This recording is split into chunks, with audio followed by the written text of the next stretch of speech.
வணக்கம். நான் பார்த்தேன் சமைத்தேன் அன்னபூர்ணி. இன்றைக்கி ஆயிலே இல்லாமல் 3 ரெசிபி சண்டே ஸ்பெஷலாக நான் பண்ணினேன். அந்த ரெசிபீஸ் தான் நான் இங்கே உங்களுக்கு காமிச்சிருக்கேன். ஒன்று மிக்சட் வெஜிடபிள்ஸ் ஆல்மோஸ்ட் லைக் அவியல், அது மாதிரி ஒன்று பண்ணினேன். அதுக்கப்புறம் அது அவியல் குழம்பு மாதிரி பண்ணியிருக்கேன்.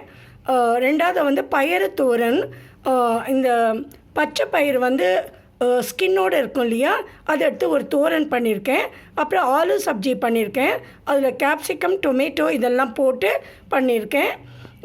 அப்புறம் காத்தாலே ஒர்க் அவுட் முடிஞ்சு வந்த உடனே நான் கொடுக்குற ப்ரோட்டீன் ட்ரிங்க் எப்படி கொடுத்தேன் அப்படிங்கிறதையும் காமிச்சிருக்கேன். இதில் ஒரு ட்ராப் ஆயில் கூட கிடையாது. ஸோ ஹெல்த்தை பற்றி ரொம்ப கான்ஷியஸாக இருக்குவா எல்லாருக்குமே ரொம்ப பிடிக்கும்னு நினைக்கிறேன். Let us go and see the videos. Thank you.